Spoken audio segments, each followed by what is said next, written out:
Who are you truly? And what is the nature of reality itself? What is the nature of everything? Well, I'm about to read to you two verses that explain the nature of your true identity and also the nature of everything around you.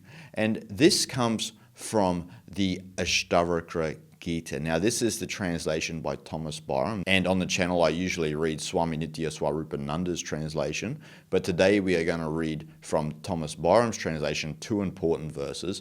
And Thomas Byram's translation, for those who are unfamiliar with a lot of Sanskrit, is probably better to read before you read Swami Nitya Swarupananda's translation.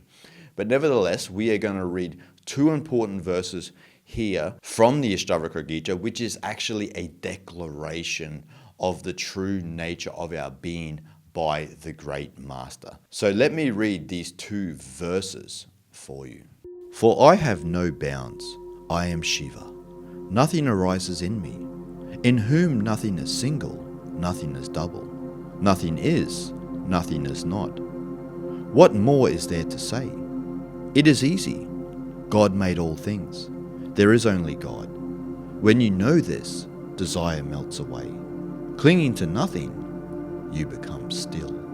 Now, if you could only read two verses for the rest of your life, then these would be the two verses that you would need to read to keep you centered on the nature of your true self, what we call in Sanskrit Atman, the undifferentiated state of consciousness. Now, this is what ASHTAVAKRA is speaking about, right? ASHTAVAKRA is speaking about this undifferentiated state, and he even claims that he is Shiva.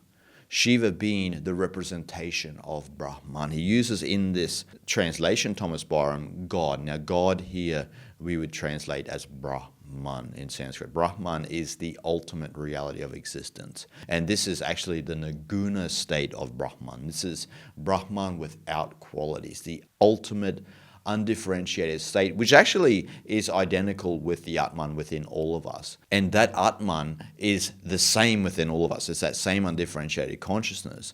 And that's what the ASHTAVAKRA Gita is kind of explaining all throughout the text, that oneness is the only reality, but we've brought it to this illusion of duality. And so I love these two verses. I have no bounds. I am Shiva. What more is there to say? You are that. What more is there to add? Now, when we truly understand that, as the second verse says, desire melts away. It's actually that easy. Desire melts away. When you surrender and you give it over to Brahman, then all things will play out according to the Leela, the play of existence. But you are not engaged in it. You are a witness of the play because you are abiding in that Atman. You are just seeing it unfold to be what it will be.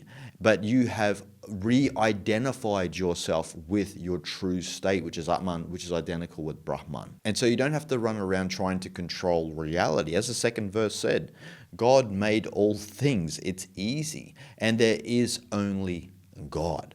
So there is only Brahman. And I've mentioned in many videos before, an important mantra to keep in your mind when you're walking around or if you're in a busy environment. You just recite in your mind, all is Brahman and I am that. You just keep this mantra in your mind and then you will continually identify with that ultimate reality rather than identifying with your problems or your yearning for control. You know, all of these things that we have as an identity where we're trying to protect our identity, we're trying to further its existence, but we always forget the true nature of our being. So that gets pushed further and further back into the corner of the room while we're out here in the front trying to be this identity. When that is always there, the identity will not always be there and is ever changing. So it's important to identify with the changeless, which is Atman, which is identical with Brahman.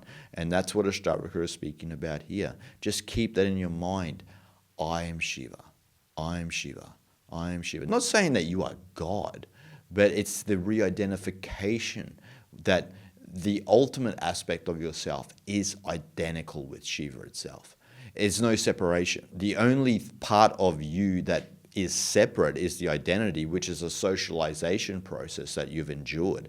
And you've become this person but it wasn't your innate existence. It was given to you. It was something that you accumulated through your life, and then you are here now as that person, and you think that's who you truly are, but that's not who you truly are. And so in saying all that, there's really nothing to do. Now that frightens a lot of people when you say there's nothing to do. A lot of teachers will use the phrase the search is over or this and that, but there's really nothing to do. And it's not about a search or a non-search. It's just you are that being itself. There is just nothing to do. You've always been that being, but we've bought into this illusion that we need to search for it. We need to try and find who we truly are when it's just right there.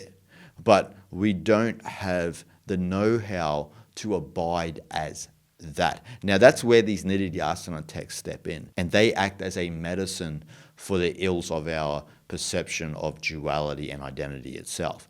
And so they cleanse your identity and your perception of duality to abide in that non-dual awareness. The heart of awareness, as Thomas Byram's translation of the ASHTAVAKRA Gita is called, the heart of awareness. So you abide in that. And so then you cling to nothing and you become pristinely still, like a pristine lake. And you can see right into the nature of your own existence. And that's all there is. That's all there is to do. The problem is that when we understand we are that, the anxiety of the identity still has a bit of an influence over us, and so we get agitated and we think that there must be more to do. Surely there's more to life than this.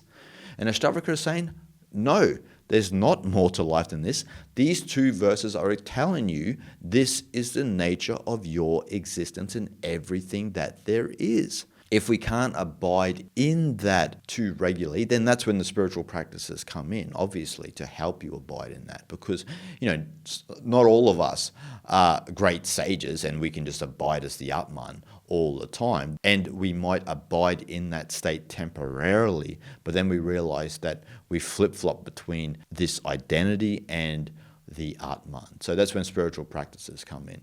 But it is important that you focus on the medicine of the nididhyasana text, particularly the ASHTAVAKRA Gita. So once we begin to do that, once we begin to focus on these nididhyasana texts, these are what continually cleanse our perception. And this is why it's important to read scripture. It really is. And this is the purest of scriptures, as Neem Karoli Baba stated. And so it's a continual process of maybe daily reading the ASHTAVAKRA Gita, maybe in the morning, to center yourself on the true nature of your existence, which is Atman, which is identical with Brahman. Shanti, shanti, shanti.